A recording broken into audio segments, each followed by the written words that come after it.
And welcome to the No Something Required podcast, a podcast where we talk about nothing.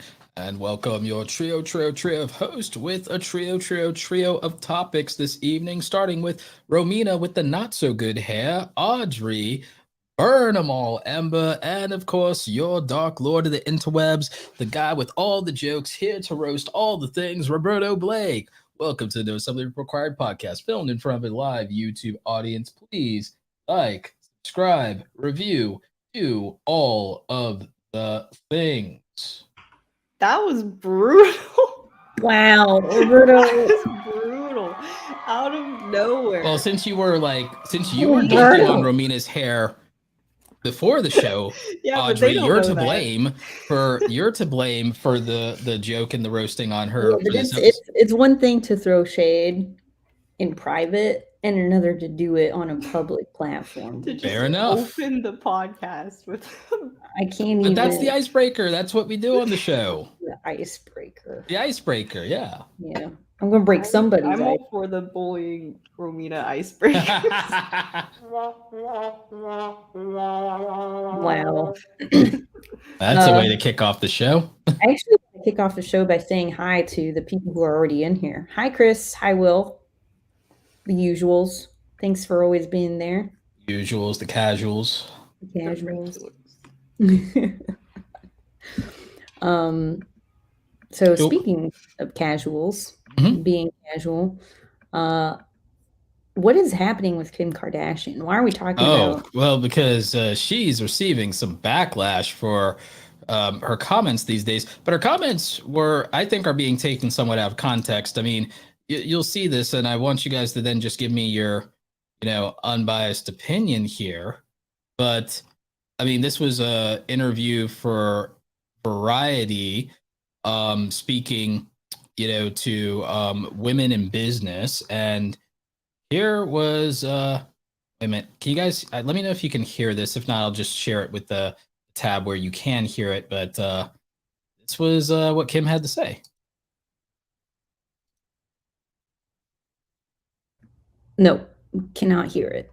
Okay, so I'm gonna share it. The way I'm gonna share it is I'm gonna share it as a Chrome tab with share the audio, and that should do it here in StreamYard.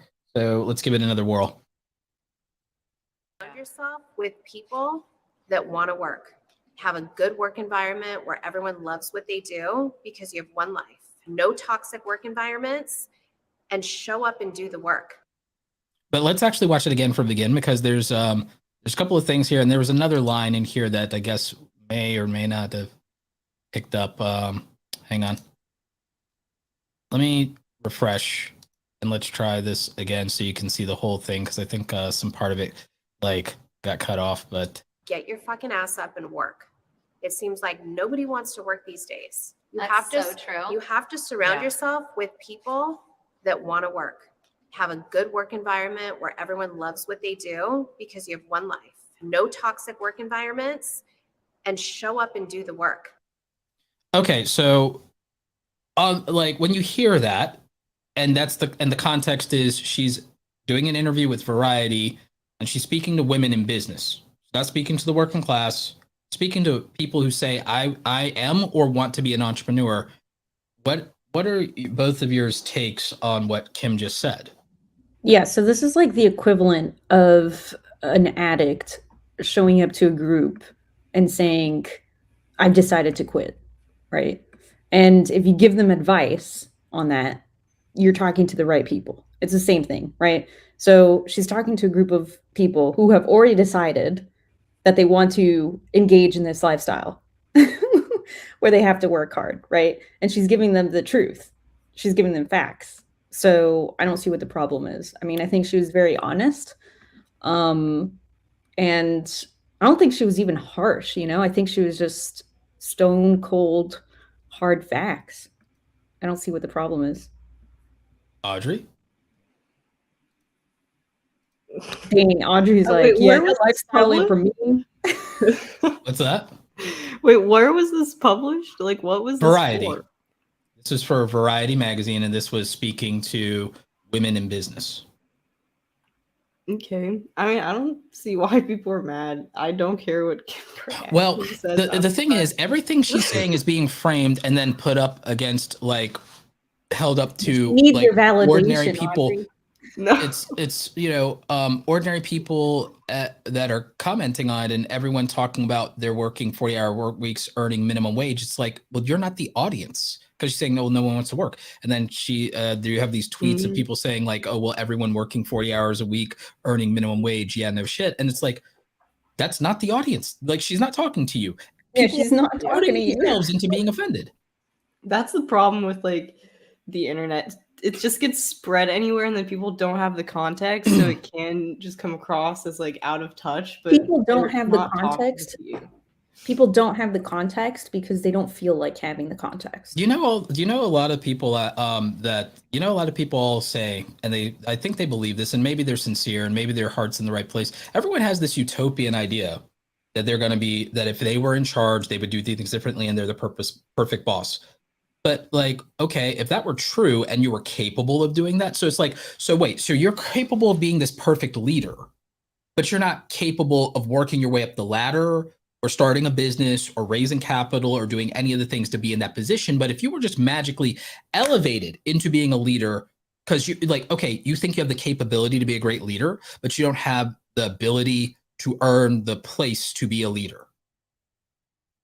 How the hell is that even possible, that everyone thinks that they would be this great boss, this great leader, this great business person, but they can't even start a business, but they would be a great leader? How does that work? Because again, and like, this is no offense to anybody in the comments, but I even see this in the comments. No one wants to work because it's the same toxic assholes running things. It's like, well, like you're assuming you would do better, and that, okay, if you run your business like Ned Flanders and you treat your employees great, and then you go out of business and they all have to file for unemployment, how much were you being truly kind to them then?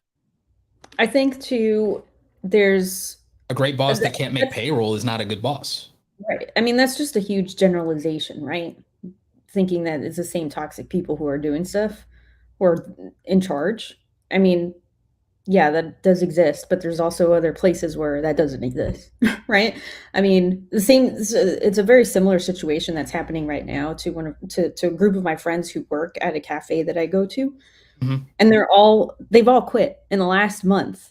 All of the employees that I'm friends with have all quit, but the reason is because there is a trend of just mismanagement and I have no problem with people leaving a bad job or a bad boss, but they all left and they found better opportunities. They just went. Great. And they're like, that's what one should do. Right. They talked to the founder of the business, and they were like, listen, this is XYZ. This is how we feel about it. Like, either you change or we leave. And I've quit almost every job I've had. And you just left. Right. So yeah. Right. So it's just like, why is that a problem? Like, I feel like that's just a progression of things and career, right? I mean, like, these jobs, right? Like being a barista. If it is a progression, if it is like a progression, if it is a progression of your natural career, then yes. But if it's a progression of just you playing into a cultural trend, then that's not necessarily appropriate, and that's not. And you see, my issue is everyone blaming capitalism for everything, every minute of the day, as if socialism. If you want socialism so bad and everything like that, make me emperor. Like, some of you will work out for, but it's like, but it's like, you want an authoritarian. You want like, oh, you want an authoritarian? Let's go. Like, I'll do it. But all joking aside, the emperor of the galaxy. Like, but all joking aside, like Chris in the comments brings up, did you see the tweet from the former Kardashian employee describing the shitty work environment and low pay? Here's the thing. You can say anything you want on Twitter, and it's really great these days to bash your boss. We don't know what she means by a toxic working environment. And the thing is, that isn't necessarily a Kim thing. She said she was an editor on the Kardashian things. We don't know who her direct supervisor is, but people will superimpose that it's Kim. But I guarantee you that Kim's not the showrunner and not her direct like supervisor. It's very unlikely. It's very unlikely. And the thing is, like, if you're an editor, it's like, she may not be like for all we know, we don't know that she was a full-time employee versus a contractor. And I'm saying it's great to treat contractors bad. I'm sure you can weigh in on this, Audrey, but it's like, it's not the same thing. And we don't know the circumstances. It was a tweet. A tweet is not us knowing.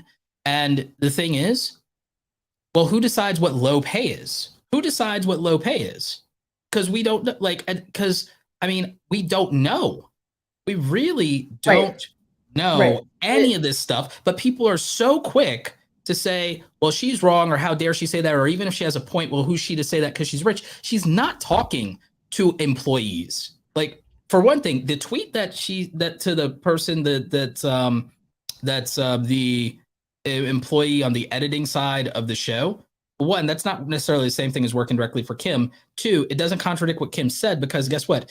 If you're an editor and you're an employee and you're not running a business, that's not the same thing. That's not who she's talking to. She said, if you're going to run a business and you're a woman in business, she was saying, surround yourself with, if we go back over it, she said, what'd she say? She said, get your butt up and go to work.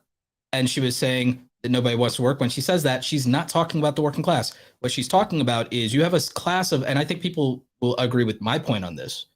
You have a whole class of entrepreneurs who want to raise money, get capital, get investment, but then they want to post themselves on vacation literally every month, but say that they're serious about their business, and they want to do that while they're taking shareholders' money. She is not talking to a barista.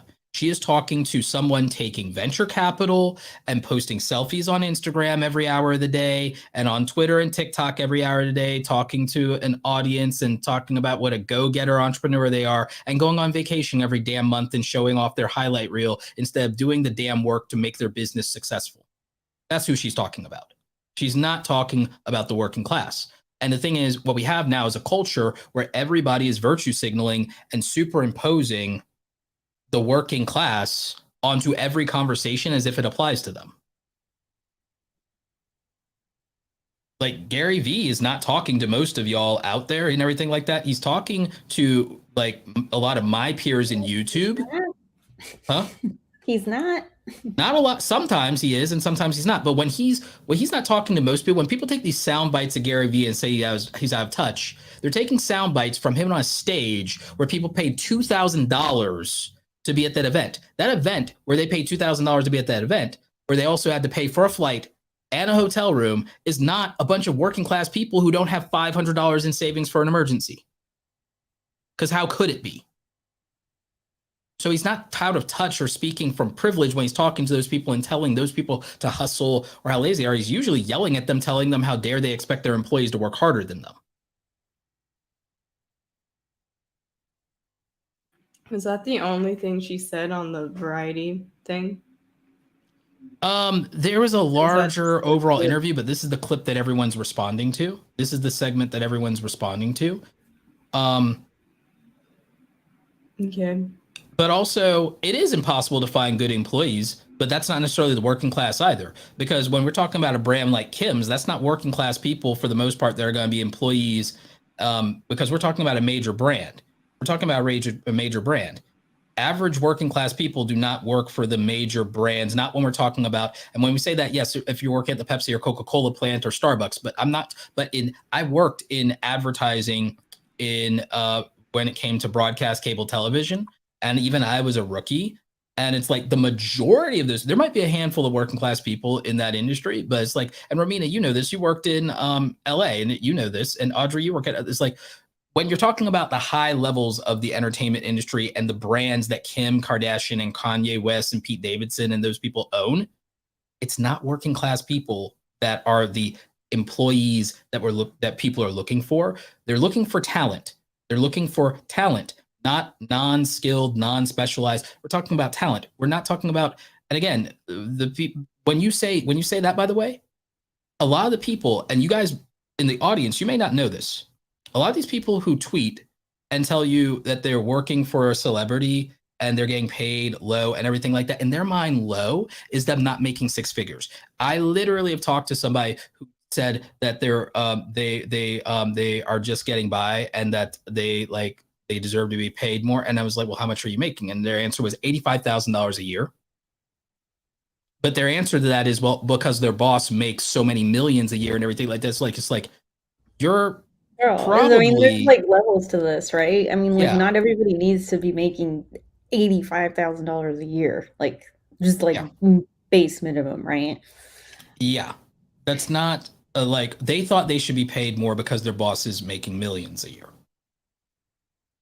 Yeah, that's called greed and envy. I just think I think context matters, and I think that everybody is superimposing themselves into every problem and opting into being offended versus saying, you know, that person's probably not talking to me, and that probably doesn't apply to me because it's like, because I'm not in business. I'm not in business. I'm not trying to be. Because literally, if you're not in business and you're not trying to be, like, and if you literally are not someone who has a disposable income to where you have a subscription to Variety magazine, like, why does this apply to you? Why be outraged? I mean, I feel like it could just get because it's getting clipped on Twitter and people just see it and they don't know.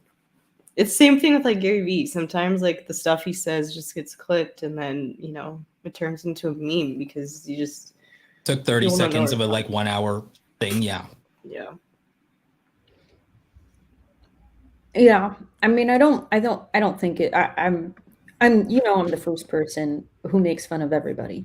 Mm-hmm. And like, I'm going to make fun of. I'm not out here simping for Kim just because she's like single again. I mean, like, if I just because she's on the market again. Listen, is she though? She's probably with. Oh well, she's with Pete, but they're not married. Wow.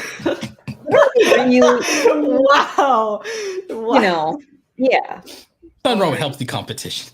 There's not a ring on the finger. There's not a ring on the finger. she's on the market. I can't. Unless Kim's listening, then I'm not kidding. Yo, can you adopt me as a child once you get married? Done. Thank you. As a child? I will say, I do love her house. I saw the inside of her house once. Mm-hmm. Not IRL, but like I saw. Okay, yeah, one of those tour things. Yeah. And I'll tell you what, Prime. Yeah. Well, I hope so. I mean, but wasn't there like nothing in their house? I think I've seen that video. What's wrong with being a minimalist? No, but like there's levels of minimalist. There was like nothing in their house. It's where it is. It's open floor plans, and it's like I think it's like for entertaining and stuff like that. It's like I mean, they're not going to show what? The article in Today on the floor. The article in Today they got is talking about. Matters. By the way, the article in Today the article that's in Today on the website that I was thinking from, dude, they misspelled minimum wage. Wait.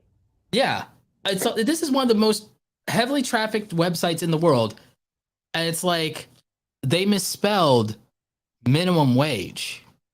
Y'all, listen, I'm into like the clean minimalist, like bare giving asylum. Just well, you know what, Audrey? You don't have to come. Empty. You don't have to come to my house. Like if you don't like it. No, I would be impressed if you were able to get to the level of whatever their house looked like. Wow, really impressed? Is that what there was nothing in there. Impressed if I get to that level? Everything was white. Oh my god. I don't like I'm not necessarily a fan of the aesthetic entirely, but it's like it is what it is. Everyone has their own taste. Taste, man. Like why I agree. I just first it's funny again. I think next guys I think people also just give her a lot of crap because they're like, well, you started rich, you didn't come up from nothing. It's like, but it's like she built build a business. So you can here's the thing. You can be rich and still fail. Here's my argument for that, right? It's like, yeah, you got, let's say that you start off with $1 million. Not everyone can convert $1 million to $1 billion. I guarantee you most people in the United States of America would fail. Oh yeah. Even if you gave them $1 million, let's say you invested $1 million into every single American, I guarantee you the majority of them fail. Because in general, more than 90% of businesses fail. And then even out of those, a lot of them stagnate and don't grow. Very few of them make billions. It's like legitimately success isn't luck. It is rare, though. It is rare, but I'll tell you some numbers and everything, because I get people are taking all this offense and saying like, oh, she's calling me lazy, and she's like, and oh, we work 40 hours. Just because you work 40 hours doesn't mean you're not lazy. Like every kid who goes to school, they're playing kids. They go to school from 7 a.m. until 4:30 p.m. and they work too. And it's like, you know what? And there's plenty of kids we know that will go, yeah, you're lazy. Like, and by the way, oh, you work 40 hours? Every single one of us has had a coworker or a friend that worked 40 hours a week that we know was a lazy bum. Every single one of us has had a coworker, like in the chat, tell me that you haven't worked a job, 9-to-5 job, working your butt off, and you didn't have a lazy coworker that you had to pick up the slack for every minute. Tell me that you didn't have a lazy coworker when you were working 40 hours a week. You can't tell me you didn't have a lazy coworker that everyone had to carry. You know what's the worst? Is when that lazy coworker is above you on the hierarchy. Oh, facts. Some people have lazy coworkers, lazy supervisors, like lazy managers, all the time. All the time. God knows I had my fair share of them. Maybe a reason that I quit every job that I have, but I became an entrepreneur. And yeah, I had to work my butt off and I had to do unreasonable things. And I was broke when I started. Like, I didn't have some like safety net. My parents couldn't carry me. There was like, no, it's, it is what it is. I mean, but it's like, but the sentiment, I know that people think that it's like, what's wrong with what she's saying just because she's coming from a place of privilege? It doesn't change like the fact of what she's saying, in my opinion, in the fact that it's like, if you do want to be successful in business, you're going to have to work, and you're not going to have to work like an employee. You're going to have to work like a damn lunatic. You're going to have to do unreasonable things because no one will work as hard for your dreams as you will. No one will ever care about something as much as you do if it's your dream and if it's what you really want, and you can't expect them to. So like, you do have to work unreasonably hard, and you can't cry about it because there's no sympathy, because everyone will say, well, why don't you just get a 9-to-5 job then? I literally have comments right now on my main YouTube channel saying that YouTubers are lazy and YouTubers should get a 9-to-5 job. And from people obviously who've never tried to do it.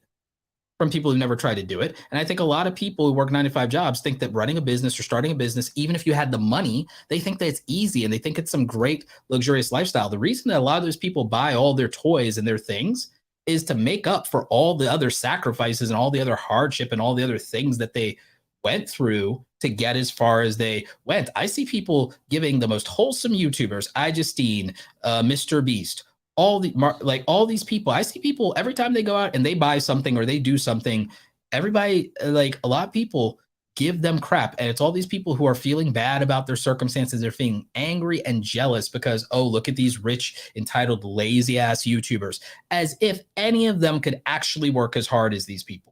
I guarantee you it's not, because I actually know what that looks like. I've seen how hard these people work. I've seen how hard their teams work. I've seen how hard they work. Some of them have been working since they were literally teenagers and gave up the social life. They didn't go out and drink. They didn't go out and do parties. They weren't out there sleeping around. They worked really hard and were really disciplined and gave up a lot of their youth or their childhood or their 20s in exchange for uncommon success. They were willing to do uncommon things. Sad truth we have right now in America. I mean, I don't even think if you did say most people are lazy, why is that such a harsh thing to say? I mean, do we not have a country where 70% of adults right now are overweight and 40% of American adults are obese?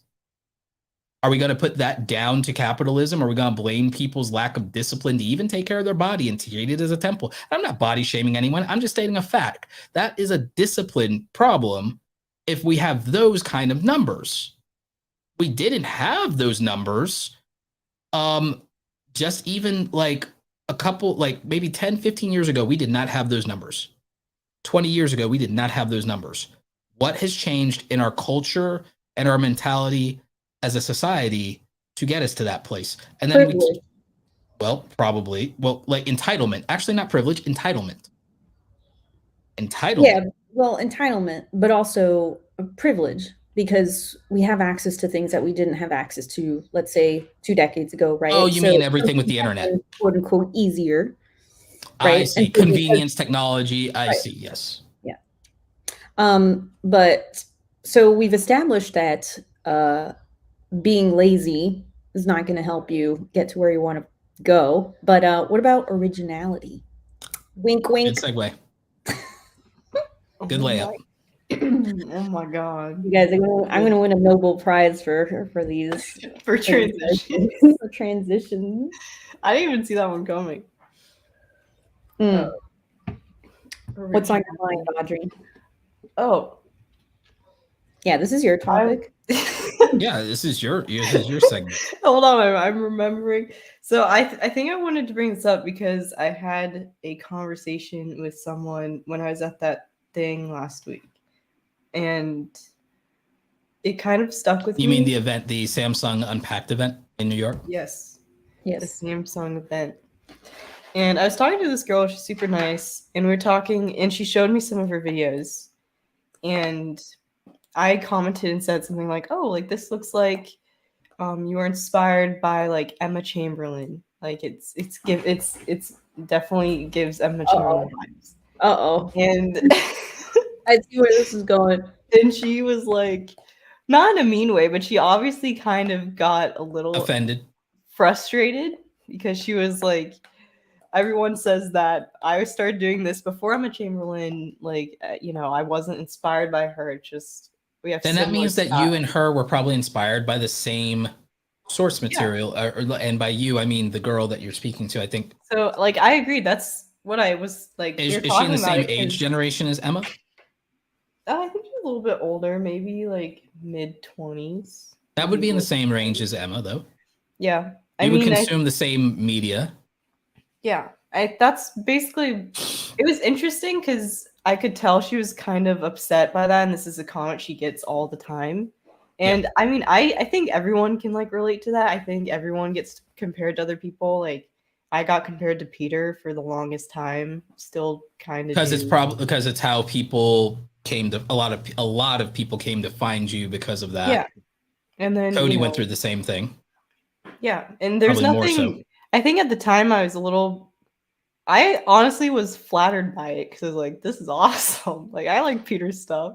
This is cool. But yeah, it does kind of get to a point where you're like, well, I don't want to just be known as as someone who's copying or who has a similar style. Because even if you're not copying completely, I was. But say you're someone like that girl who had been doing it before she found the other person's content. That's where I could see it gets a little bit more frustrating, because then people just assumed that you copied. But again, if they knew the context, the context is you didn't. So does it really matter? But even if you did, what's so like you didn't copy 100% of you didn't copy 100% of it? Because if you did copy 100% of it, like the kid in Russia who was ripping off Mr. Beast, well, that's different. Yeah. Or when like Morgs was ripping off Mr. Beast, that's different. Mm-hmm. And like they, yeah. That's a completely different level, right? I don't know. I think it's interesting. No, I agree with you. Because originality is something that I think all of these people, like everyone's kind of obsessed with, including like myself. That was a big thing that I was, and still now that I think everyone's obsessed with original ideas instead of original executions. Oh, what do you mean by that? Mr. Beast ideas are not wholly original content. The execution is original. Okay, yeah, that makes sense. Mr. Beast uses the game show format. Game show format existed before he was born. What giving away money. Of Emma Chamberlain? What about the example of Emma Chamberlain? How does she fit into your analogy? In a way, Emma Chamberlain existed in the form of OG YouTubers.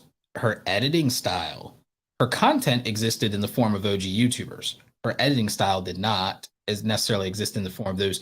Most of those OG YouTubers are not into the same niche as her, but her editing style has existed in content that exists more in the realm of comedy, meme culture, and internet like web show segments and things of that nature. So she took the stylistic part of that and applied it to a different genre. And the thing is, a lot of YouTubers do that. They will take the style of one genre and apply it with the performance of another genre. Yeah. I mean, that's how everything, and like people were talking about the Everything is Remix documentary. Have you guys seen that? I haven't, but I'm familiar with the idea. Yeah, I mean, it's pretty straightforward. It's just everything's a combo of different things that came before it, right? PewDiePie was one of the first and only original. He defined what being like a gaming style YouTuber was for a generation of being a game commentator, but like and then it was adopted, and then other people did that in different genres. People did it in Minecraft and became basically like the PewDiePie of Minecraft, or became the PewDiePie of this or that or the next or the other. But what he did was he combined the genre of let's play with also memes and comedy and commentary. Yeah. And he also evolved, and now he's a reaction channel, and he's like literally the reaction meta now. Like, he doesn't really game hardly anymore. He's the reaction and commentary now. And his style of reaction and commentary basically defined the platform. Roberto, have you ever had anybody have you ever had anybody tell you that you remind them of so and so, or that? All the time. I mean, the one that people use all the time is Gary Vee. Just people talking about entrepreneurship. But it's like, I mean, the thing is though, I'm 9 years younger than Gary. Huh? The content is in the content is in the same industries. But my takes on things are radically different a lot of times, and then I have a different background. Angle, right? But also the style of the videos is wildly different style. So wildly different style, but also I have a completely different story than Gary. Gary's story is a big part of his content. My story is you just say like thanks. Like, how do you react to that?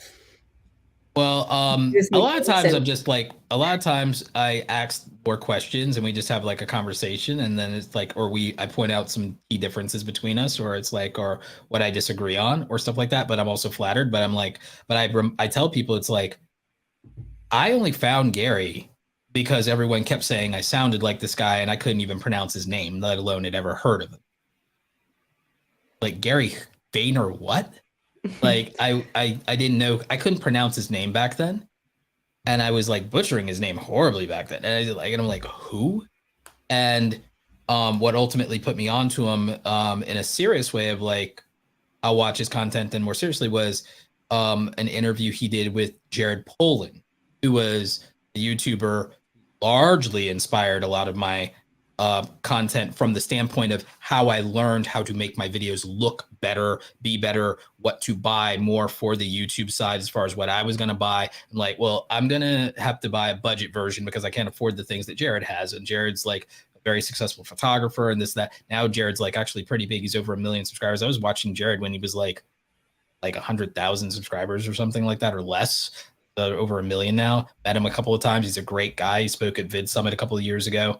Well, I think he's a great guy. A lot of other people like have their own opinions of him because they don't like his personality or whatever. But like the originality thing. But again, Jared wasn't the first photographer to ever be on YouTube. There's this obsession with, well, if I'm not the first to do something, then I'm not original, and everyone's gonna say I'm copying or biting off of somebody. It's like, do it 1 or 2 or 3 things differently or better. Who cares? Like, I mean, I'll tell you a primary example though.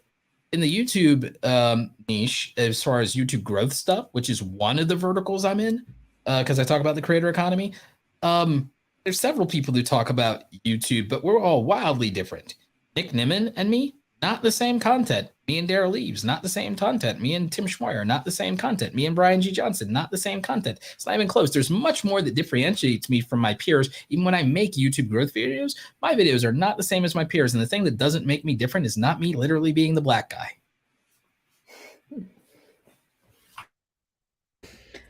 Yeah, I think that people put too much weight on trying to be original or not come off as copying somebody else. And I mean, that happened like just the other day in our DMs, right? With like the whole documentary talk where it was just like, oh yeah, so many people have done like the documentary that, Jay wanted to do. And the thing is that, I mean, there's so many, like if you think about how many documentaries there are on Abraham Lincoln, like we really do not need another documentary about Abraham. See, now I want to make one. Right, because there's like, because now I'm like, I do it better. There's a different perspective and you can take a different angle. Maybe there's a small part of his history that hasn't been explored yet in the medium of video, right? Or here's the thing. What if somebody did the Lincoln documentary about another president that hasn't been talked about, or did a series of documentaries using a lot of the stylistic elements? See, this is what I'm talking about. Okay, let me take this and then take it a step further. I can systematically, cinematically, thematically break down the Lincoln documentary and say, okay, great. And I'm only going to remix this format in a few different ways, but I'm going to do this documentary, and now I'm going to do it for John Quincy Adams, and I'm going to do it for this one and this one and this one. And I'm going to do the same thing they did for Lincoln, but I'm going to do a series, and I'm going to do it on these different 5 presidents, or I'm going to do it on the founders. And then it's like, or you do the Abraham Lincoln thing, but now you do it same style, same presentation, similar aesthetic. You change a couple of things around, but it's, you can't say I did the same thing, because we're doing it with the founders. We're doing it on multiple dudes and not just one dude. And we're not doing it on Lincoln. And now it's different.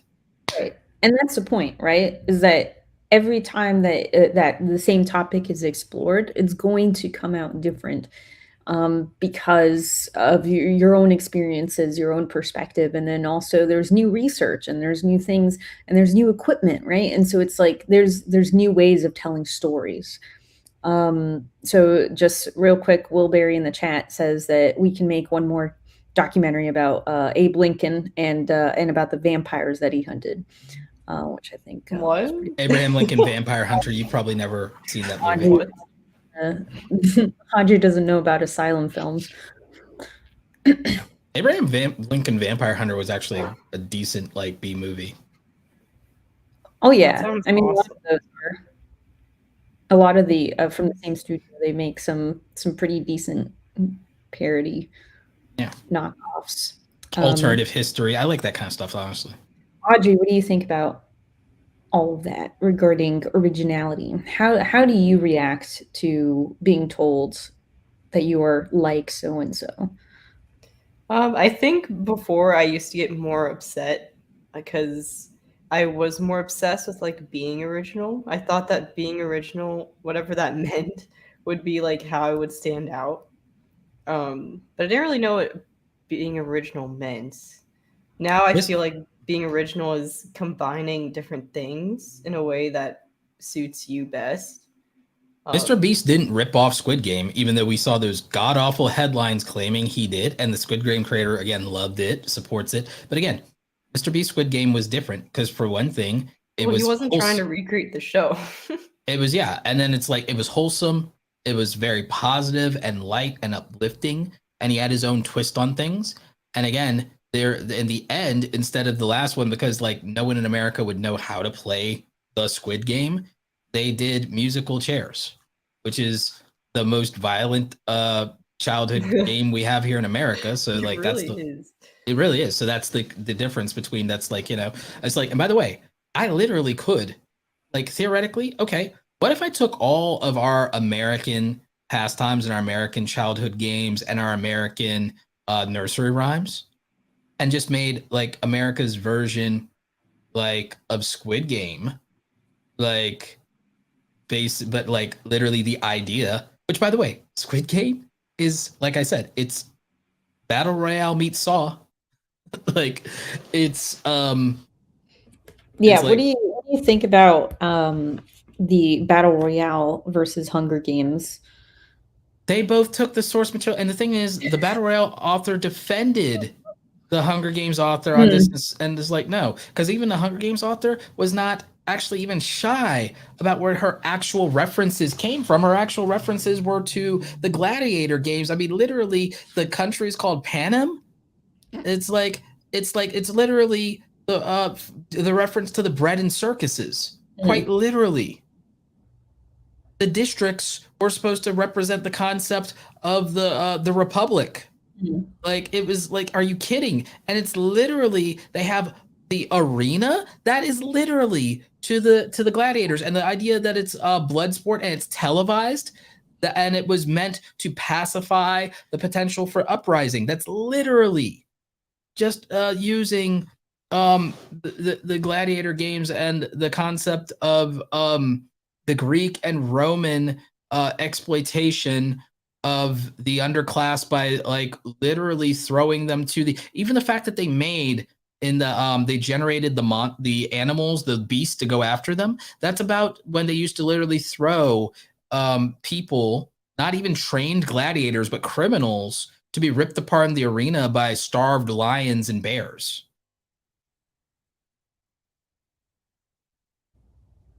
Right on. I think our phrase lions and tigers and bears, oh my, is literally an homage to the fact that that's what they used to throw them in with to be ripped apart for the masses for their blood sport. That's wild. So, I mean, it's that they have the same source material to influence their content. They evolved it in different ways, though. And they also went with somewhat different cultural references, because Battle Royale focused on a lot of things that are specific to Japanese culture and to Japanese socioeconomic problems. Whereas Hunger Games focused on a lot of Western ideals. So is originality dead? Yes. I don't think people don't understand what originality is. All right, I know, in the sense that like it's not possible to come up with something out of thin air that's not influenced by anything. But it depends on how far you want to believe or take that. It depends on what your definition of originality is. Yeah. If I make a story that is about magicians at a college, it's like, oh, that's just Harry Potter. Is it? Is it though? If I make a story about magicians at a college, am I just ripping off Harry Potter?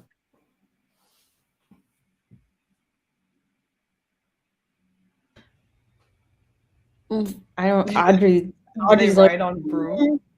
Audrey's like, that's a little sus. There's no brooms. Like my and my and what I would combine it with is the wizards in my college.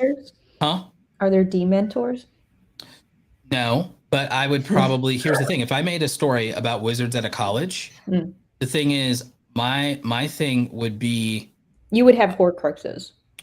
No, there would be a different system for immortality. There'd be a different system. Everything is kind of like loosely inspired, because I don't know. But the thing is, it depends, because it's like if you have 20 different source material pieces of things that you borrowed from, is it those things? Okay, actually, there's a philosophical question, an ancient philosophical puzzle here for you. It's like, okay, are you both familiar with the conundrum of the ship of Theseus?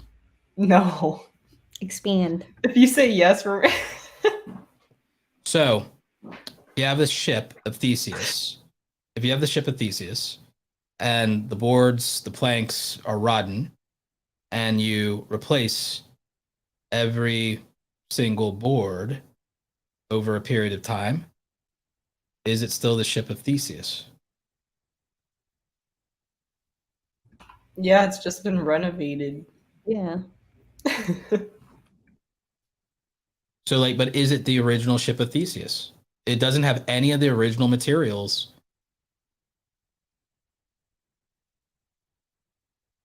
Maybe. Is that because it's about, still the same design and everything? It's just so is that what makes it the original, or is it the design what makes it original, or is its composition what makes it ship? Is it the design that makes it the ship of Theseus, or is it physically being that ship that was built? In terms of its composition, in terms of its makeup. Are you still you? Are you still you? Like, I mean, again, if I clone you,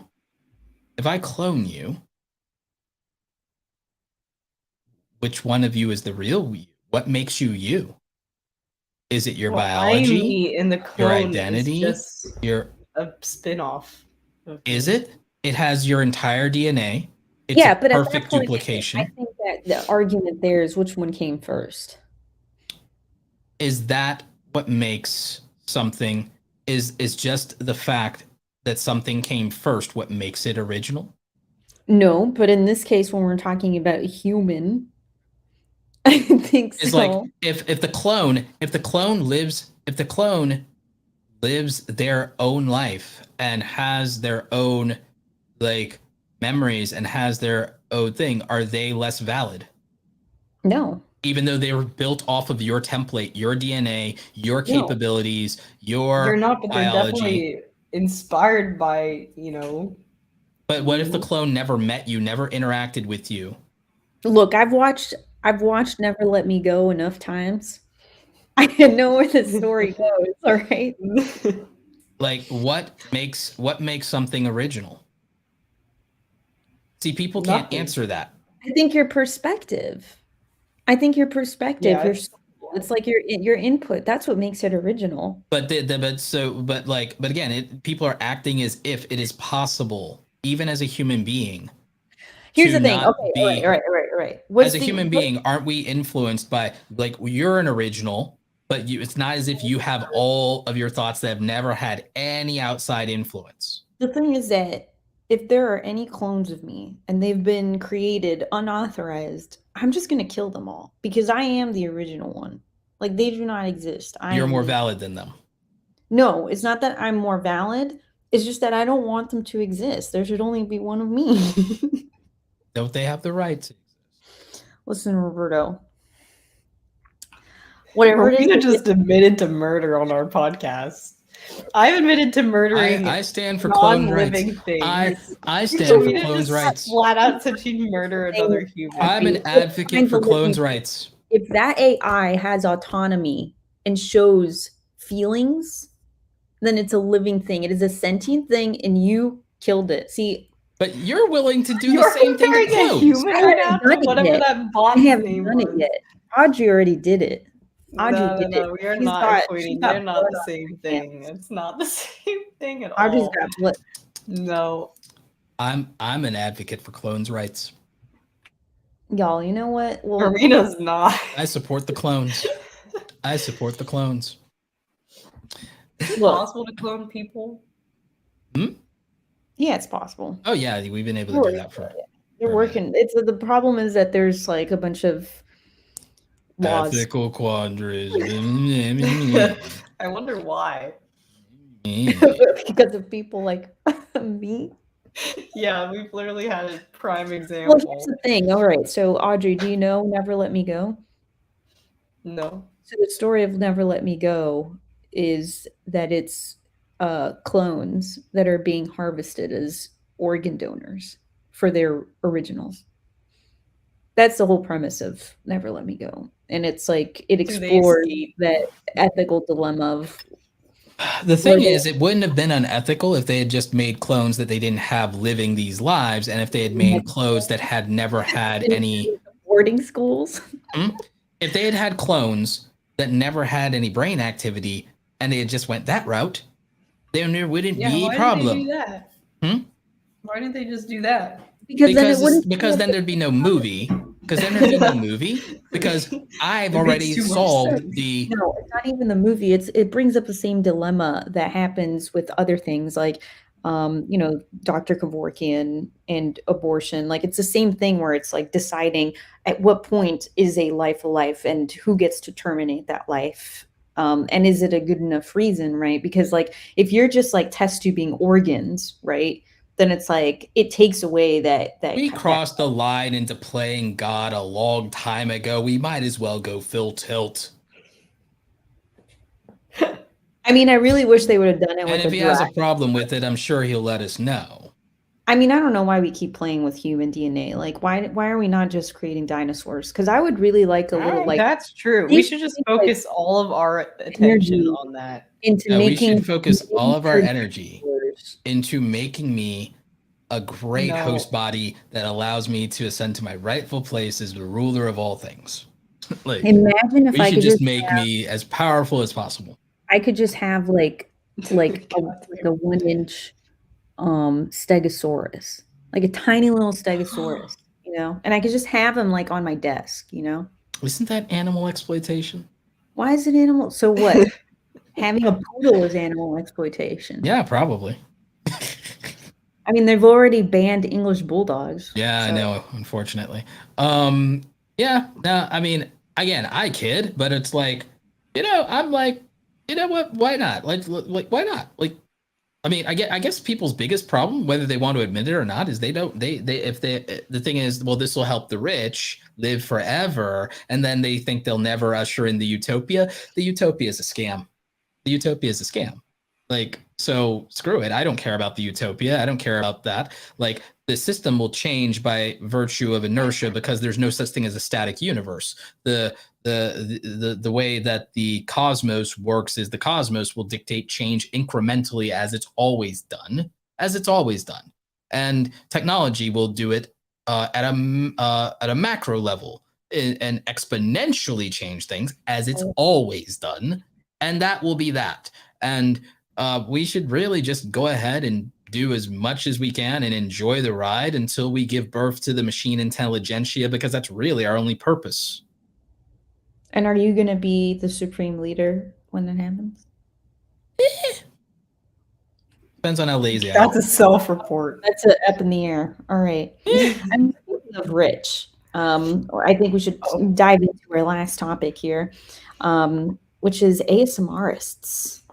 Oh yeah, ASMR. Oh God, what is that? ASMRs? ASMR.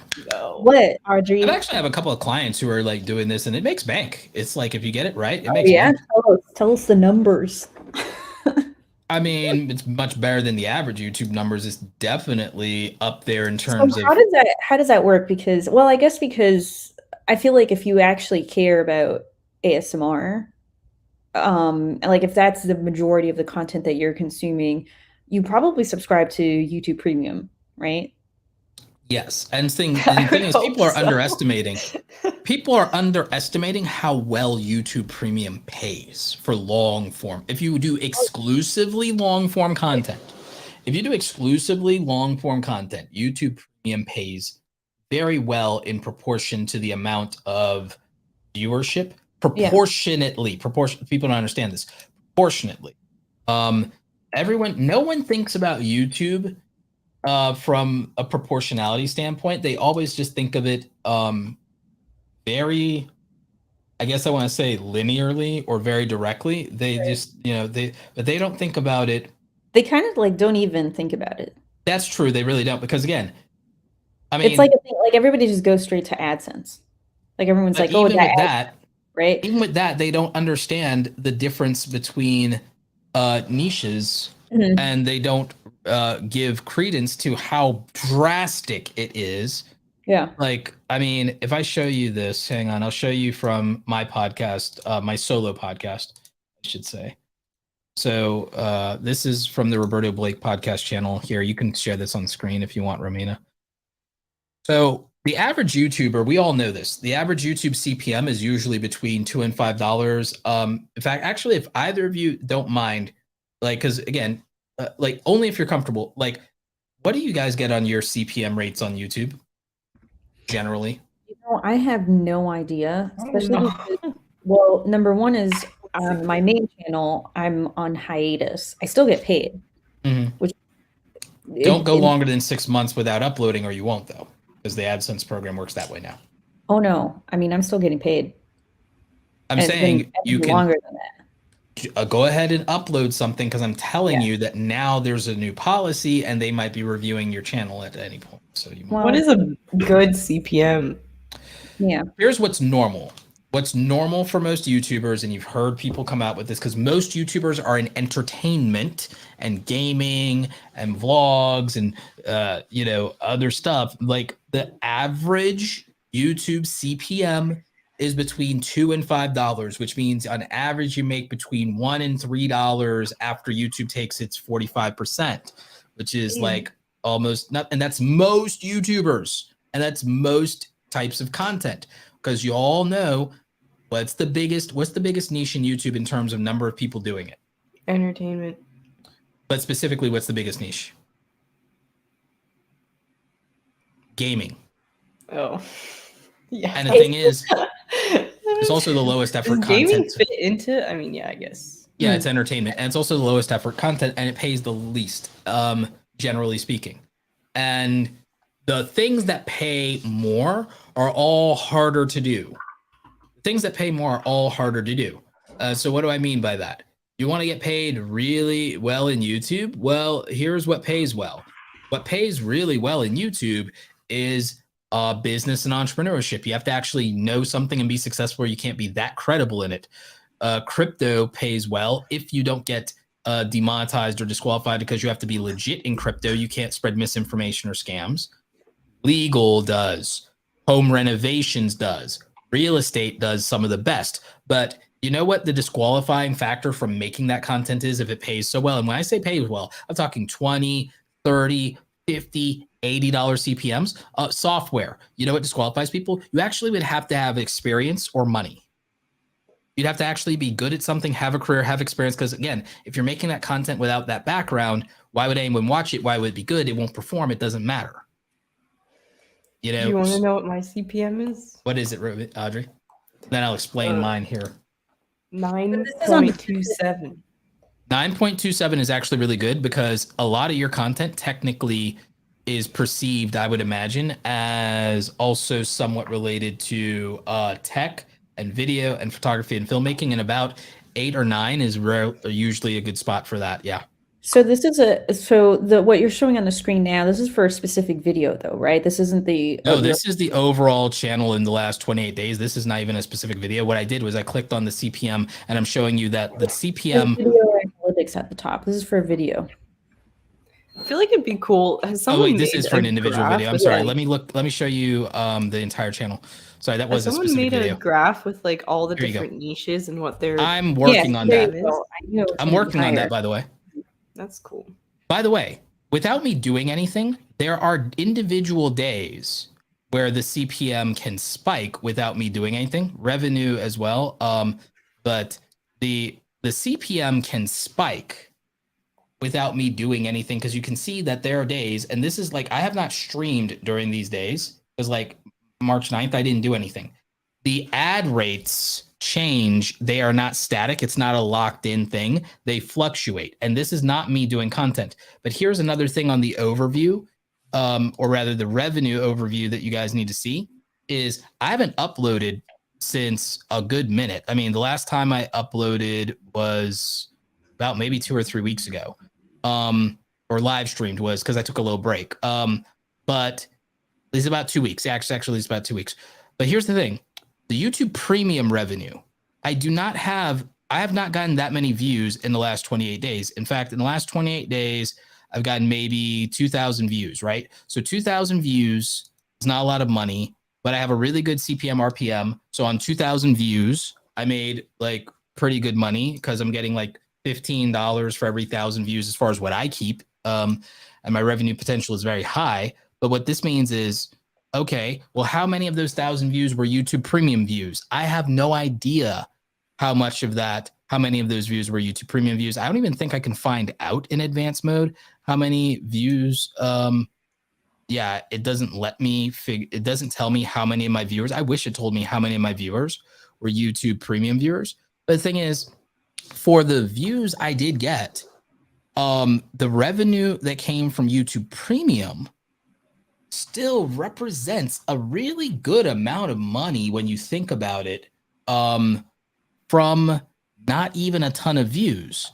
So if we scale that, because it's long form content, the potential is there. Because again, this isn't a lot of money in general, but let's imagine that instead of me getting 2,000 views, let's say I was working my butt off on the podcast, and let's say instead of 2,000 views, I got 200,000 views. So if you just like throw views, you can see your YouTube premium views. How do I do that? Go to you have to go to advanced. When you're in advanced, you go under traffic source. Oh, you were already in there. Sorry, I wasn't looking. Traffic source. Yeah, and then go up the drop down menu. That's up at the top. Yeah, views by click on that. Or secondary metric, or no, just go to the main one. Mm-hmm. Yeah, click there. More metrics. Yeah, and then you see where it says premium. Use the YouTube premium views. Oh wow, I can see YouTube. Oh, thank you, Romina. Even I didn't know that. So all right, I had 457 YouTube Premium views, and that means the revenue I got from that was about, which I could probably add the revenue part here. I could probably go. Apparently not, but we already know the revenue I got from that was like almost $5. So wow, that's actually pretty cool that I can see that. So guess what, guys? And I already knew this, by the way, for what my channel does or whatever on this. So that means if YouTube Premium views, I got I had 400 and something YouTube Premium views, and I made $4 off of that. It's like, okay, it's about a penny per view. Let's say I had like, if it's a penny per view, if I was getting like, 100,000 views, I'd make $100 even without people having to see ads. So when you have these, like, that's without people seeing ads. When you have like an ASMR type channel, you might be making more than that, because it would be even longer content, probably even than my podcast episodes could be. And so, and the potential is there. They certainly have a similar CPM to me, but the CPM wouldn't matter for premium. So here's the thing. If someone had an ASMR channel, and let's say they were getting millions of views a month, like a lot of these ones are, like, let's even say it was like 1 million views per month, like at a penny per view, the YouTube Premium revenue is bringing them thousands of dollars at that point without the ads. And the other thing too is because of the nature of the audience, they know that if they want to have an ad-free experience, they need to be more supportive of their creator. Yes. So there's a lot more of the contributors happening, like Patreon, also joining the subscriptions. And if they ever go live and hang out, then people donate and do super chats and things like that. Yeah. On Buy YouTube. the merch. Yeah. Right. There's a lot more of that kind of out of pocket support that happens. The relationship is very close. The ASMR artist with their audiences is pretty close, I think. But it's a very interesting niche because of the fact that when you're listening to ASMR, you don't necessarily want any ads to play. Yes. And most people automatically assume that ads is the place to make money on YouTube. Same thing with music channels, by the way. Like, it's YouTube Premium, a lot of it, like if you listen to Lo-Fi Girl and things like that. Yeah. So the reason that I brought this up was because I'm working on a new video for my ASMR channel, and it's a little bit different. I don't actually show my face for this video, but it's been pretty fun to make because it's Attack on Titan themed. So I'm excited for that. The latest season is out right now. Like, the new episodes come out every Sunday. And so I'm excited to put it out because I feel like the community, the fans are are watching Attack on Titan. And so I think it'll be it's definitely a funny one. It's fun. But yeah, that kind of got me thinking about it because, like, I'm currently working on, like, the video that I'm going to put out. I think maybe it'll be like 30 minutes, something like that. Might even push it to like 45 minutes. We'll see how I'm feeling, but like the core of it is there. It's one of those videos that kind of, it loops. So there's really not like the amount of work that went into it was just like making the first like 10 minutes of it like really good. And that alone was like quite a number of hours to put into it. But after that, people say, have you heard people ever say that like ASMR is lazy content? How dare they? Audrey's like, I was the first one to say that. Audrey's like, I've heard people say reaction videos are lazy content. It depends on how you do it. I think like the old school way, how people used to do reaction. Here, or like talking about being lazy again? Yeah, I think like you see what I did? Bookends, everything beginning, middle, end. Everything's good.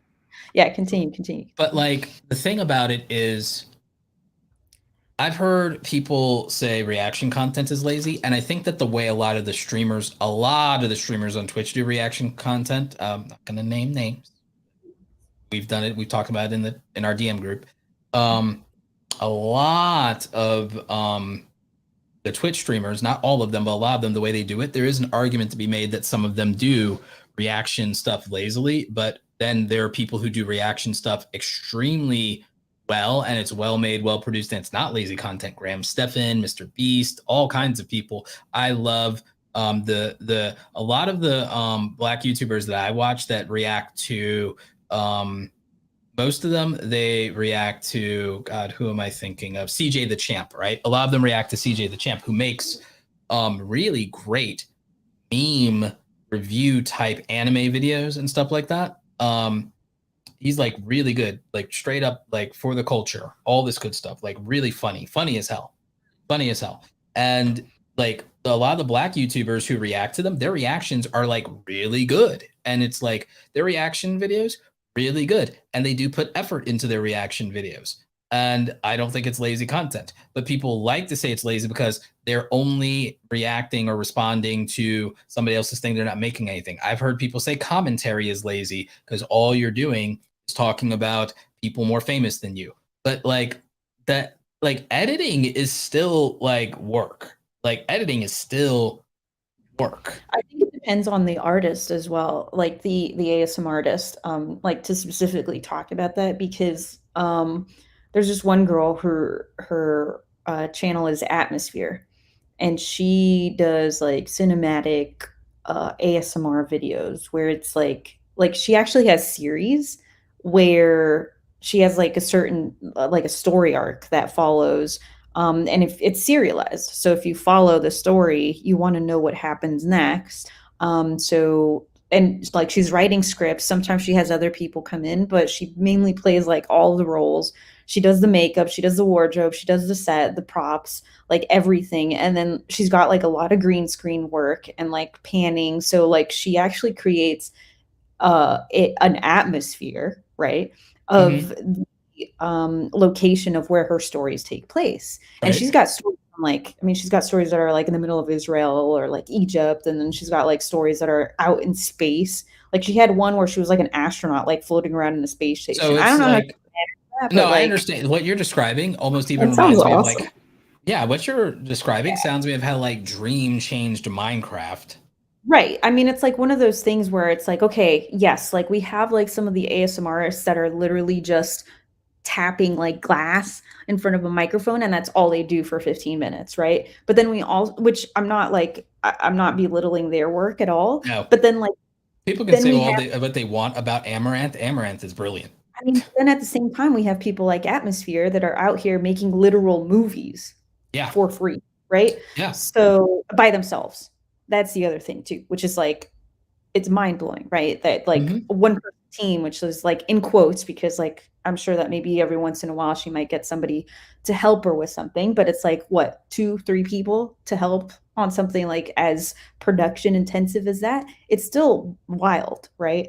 So I would say that is far from lazy, especially if you're equating effort with time spent, because the amount of time that it takes to create a video like that. I mean, sometimes she doesn't post for like a month, you know, because it does take a lot of time. It's very time intensive, production intensive. The money that it takes, the energy, a lot of it goes into this single video that might only be like 30 minutes long, you know, which it's a full episode. Like if you think about it, it's a TV episode, like with different sets, costume changes, like all of that stuff. And she's doing it. It's a one woman team. Like that's insane. You know, it's definitely not just like a drink of water. It's a lot more complicated than that. It is. I think that like that's the other thing though about how big is Atmosphere? So she's actually not really that big for the amount of work that she does, but also because she's relatively new. She's relatively new, but how big is she? How new and how big? Right now.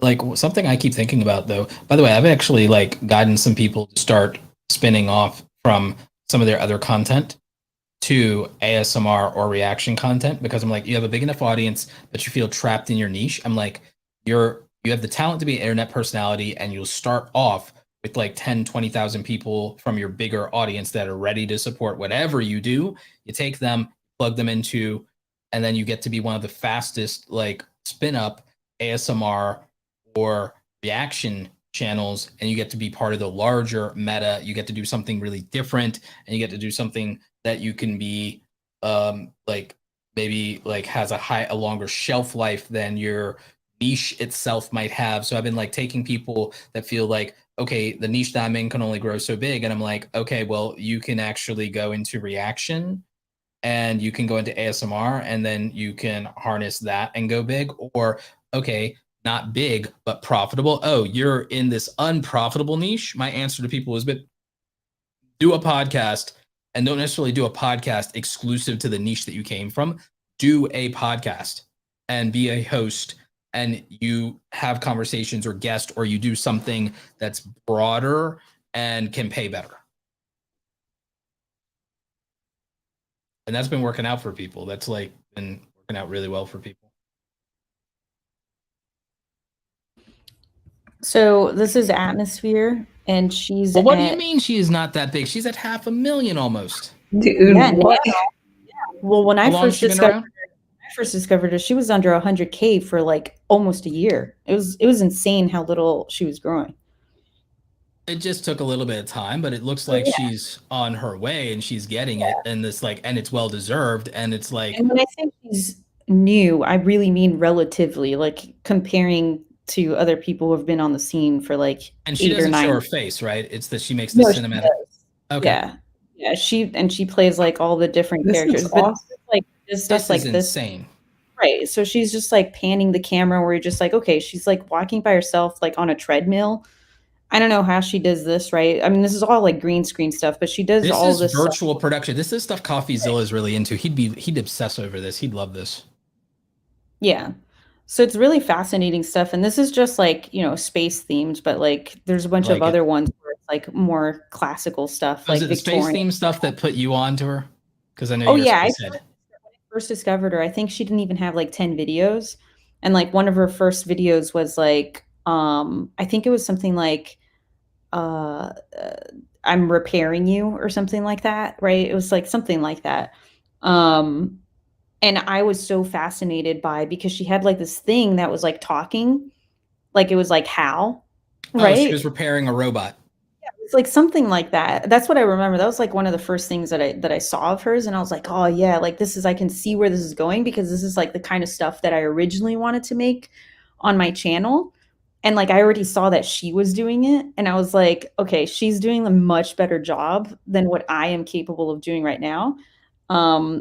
And it's actually the reason that I shifted gears on what I was doing on my own ASMR channel. But like this was like the original when I first found her, I was like, oh my God, this is exactly what I've been talking about, because I feel like you can tell these stories. Like you can have an ASMR vibe, but then have actual good like storytelling, right? And this is just like one of many videos that follows this specific character, right? This astronaut girl, right? But yeah, it's super fascinating how there are just so many different environments that that exist, right? But within all of that, it's like you have like more simple ASMRs, and then you have something more complex like this, and I think that makes it interesting to me anyway. Because like when people think about ASMR, they don't think about stuff like this, That's really cool. All right, guys. Should we start wrapping up? I think we can. I mean, I like Audrey, what do you think about all this? Yeah, what do you think? I already know how you feel about ASMRists. What do you mean? No, she I like think feels that's that really way cool. about me eating into the microphone like Yeah. Ethan Klein. If anyone is eating or like chewing things, I'm gone. I will not listen to that. I can't stand it. I really can't. I don't even like it in real life. Like when I hear somebody, like I'm just like, all right, I'm getting up. Talk to me when you finish your sandwich. I'm personally not like I don't really consume ASMR, but I think the stuff like the spaceship one is cool. But I would watch that for, you know, the visual effects. Well, I think a lot of people do watch her because of the actual story, because they're following that specific character. Like she's got one that's like a mermaid. She has one that's like some Victorian lady. This is brilliant. And there's like some weird like kind of mystery that's happening. I don't really follow the stories very well because I can't follow that many series. But I know that there's like one where she's like there's some book that she inherited or something like that, and it's got like some magic things to it. And this is the difference between like YouTube, Netflix, and mainstream television. I think that there's more. I'm not saying that there's no originality in television, although television costs so much to produce that the risk of original is not worth it for them, clearly. Same thing with film and movies, big production movies. Netflix gets to take a little bit more risk, but barely. YouTubers are the last artists who get to take risk now. And that's why I think it's dominating. But even that, a lot of YouTubers financially like play it safe, myself included, by the way. I kind of play it safe. Like if you really think about it, I'm not pushing the boundaries of anything really. But there's for practical reasons. I'm like, I mean, not to be some kind of way. I feel like I'm like to be honest, like it's one of those things to where it's like between like your 30s and 40s, unless you make a certain amount of money during that time, you don't want to take risk. But the thing is, in your 40s and 50s, you might take more risk. Oddly, again, because like you're like, okay, like clock's ticking, and I've done the safe things. I've behaved. I did what I was supposed to. It's like clock's ticking, but now and then just do what the hell I want. Like so, then maybe, but it's weird sometimes. But ironically, I mean, you have to be willing to be embarrassed. If you're going to take risk and you're going to shoot for your dreams and everything like that, you have to be willing, like Gary Vee would say, to eat shit in your 20s. You have to be willing to take punches. You have to be willing to fail, be miserable, be broke. Like you have to be willing to, and most people are not. And they think that they'll get to a place where that'll be more appropriate in life. And then that like time to be able to take risk for a lot of people never comes because well, you played safe in your 20s. Then you got married and had kids in your 30s. And now you can't risk nothing for another 20 years. And then in your 50s, maybe you're just tired. Maybe in your 40s or 50s, maybe you're just tired.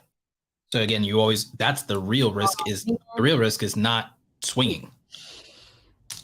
But the thing is, if you don't have the guts and the gumption and the hustle, like, yeah, and swinging is risky because if you don't have no follow through, or if you're the kind of person who can't get up, if things get hard and you go broke and you can't pick yourself back up and have confidence to try again, or if it's not appropriate for you to take risk or you don't have that, in you, then yeah, it's not like, this is what I mean, like, by the way, about our first thing at the beginning about like some messages are not meant for you and it's your responsibility. It's a you problem if you don't know what messages are meant for you.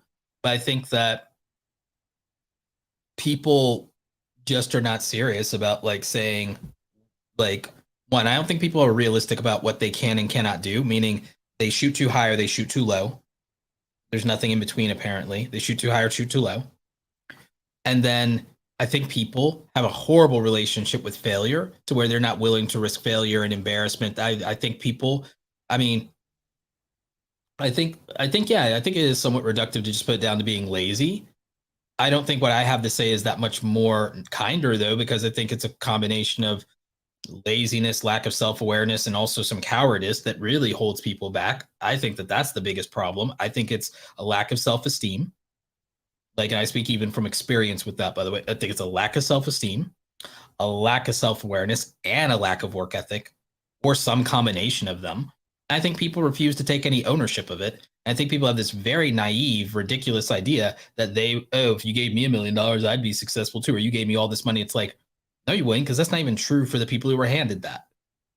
People who were handed that failed more than succeeded too. Wait, I thought Audrey was going to give us the last word. Oh yeah, you're right. What? What? What's my last word? I don't know what your last word is because you haven't told us. My last word is originality is impossible to achieve. And who cares if people compare you to other people? Amen. Just don't compare yourself to other people. Oh, So, yeah. thank you for listening to Know Something Required podcast, a podcast where we talk about nothing. Tune in next week, but we'll have another session to enlighten, inspire, or completely demotivate you. This has been your trio of host. Started with Audrey Ember, RedRomina appears, and of course, your Dark Lord of the interwebs, Roberto Blake. Thank you for listening. Catch you next week.